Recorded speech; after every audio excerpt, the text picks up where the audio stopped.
Keshni, congratulations on this initiative, on this business. In fact, it's not even an initiative. I'm surprised that you say it's sort of one of the first online styling businesses in South Africa. I thought we would have had more by now. Well, I haven't actually found anybody that does what I'm doing. Right. So they do have some people who say they're online, but it's pretty much online shopping. Right. I think there's a lot of business that will start popping up. Okay. It is very apt. It's quite big in the UK and the US. And it started back then around about 2013, 2014 already. All right. And that's when I actually came up with this idea. Yeah, when I was studying my MBA, I never had time to shop. Sure. And the whole concept of not going and paying somebody 3, 4, 5, 6, 7, 8, even up to like 1,000 rand an hour to do shopping for me was just ridiculous. Sure. And that's why I said there must be something around here that we could get that's affordable for the common South African, or for the upcoming professionals or the professionals. Where they could get nice designer garments at reasonable costs, sure, not exorbitant rates. And yeah, I guess that's where I just kind of kicked off from there after I left Vodacom. So. Yeah, and can I bring in your Vodacom background yes. here, because you were telling me yeah. you were part of that big Safaricom deal there with Vodacom, part of those conversations with the listing of on the Dar es Salaam Stock Exchange.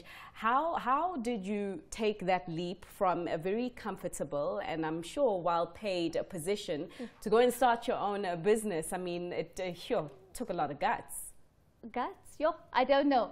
You know or what? Madness. I think it was a combination of it. Yeah, it was very high. Again, the power job. You know, well paid, a great company to sure. work for. But at some point, you need to know when your comfort zone is enough. When you need to start stretching yourself as an individual, and what is it that you are actually here to do? And for me, it was a big change. It was, I actually want to help people. You know, it's not about always the biggest deal that you're going to make. It's about making a change, and how much of a change do you want to make? And I started then attending like fashion weeks and stuff like that because of this idea. And I kept on thinking, I don't want cheap imports. I don't want to sell cheap imports.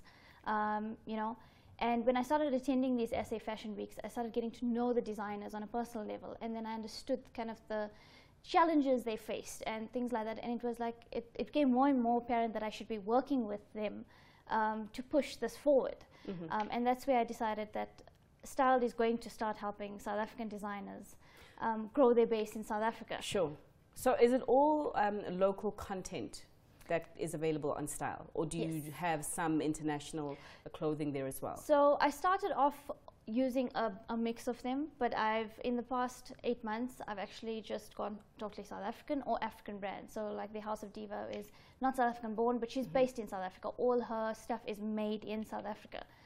She's got an entire studio with pattern makers sure. and tailors and all of that. So her stuff I would consider South African as well. All right. So now Styled is not just you know, an online shopping platform. So you're providing the entire experience from engaging with the client, finding out you know how it is that they want to look, their body, their measurements. But onto that, how does that work though? If you're doing this online, is it a matter of your clients you know sending through their measurements to you, or is there a bricks and mortar element to your business as well? So how the online works is they go online, they fill out a profile, which is like you said, fill out your measurements, fill out your style preferences, send in photos of yourself so we can get a view of what you look like and what your body shape is, and try and figure out which colors would go best with you.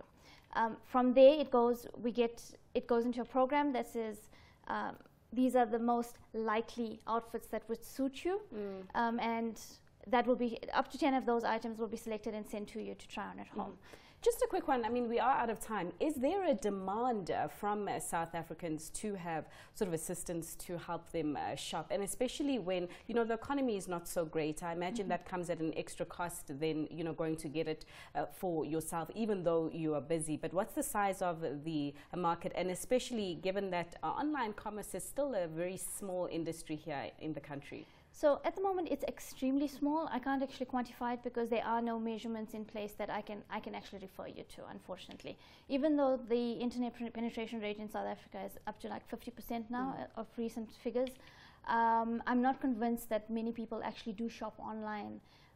If anything, I would assume around the 20% mark. Also in that sense, it's a good time to actually start something like this. Because even though it's the downturn of the economy, it gives us a little bit of a head start to get into that as soon as people are ready to get into it. So building the systems, building the platforms, all those things, I think couldn't have been at a better time.